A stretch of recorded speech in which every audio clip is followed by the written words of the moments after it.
Transit visas in China. You'll get a lot of questions about this, so let's talk about them. As UK citizens, we can enter China for free, and that free period is up to 10 days in transit. The key here is that word transit. Now, a transit means we're just passing through China before heading somewhere else. We can't just head from the UK into China and back to the UK. If we do that, we don't qualify for the transit visa and we have to get a tourism visa or another alternative. In that 10-day period, you can explore multiple cities and you're not limited to staying within one. If there are multiple places you'd like to tick off, you'd be surprised at how much you can do in just 10 days. On that notice of timing, the 10 days or 240 hours begins at midnight on the day you arrive. Let's say you arrive at 5 p.m. 240-hour countdown starts at midnight. So you technically gain an extra 7 hours. Though you can visit multiple cities under this policy, you must enter and leave via eligible ports. I'll leave an article in the description if you wanted to check out which ports those are. Another common thing that I get asked is, can I visit Hong Kong? Hong Kong is an SAR or Special Administrative Region. It does not count as mainland China. In fact, it counts as an onward destination, so you can fly London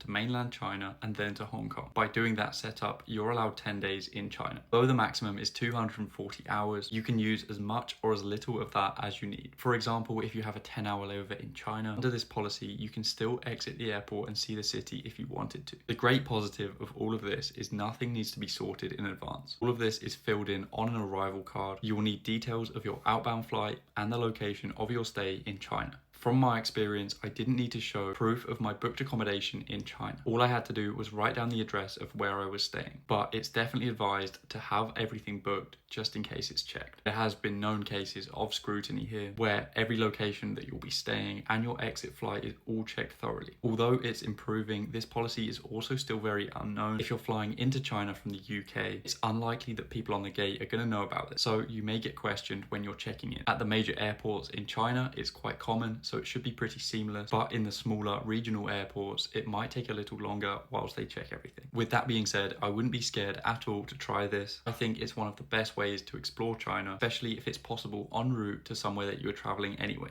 And as always, if you have any questions, please feel free to leave them in the comments. I'll do my best to get around to answering.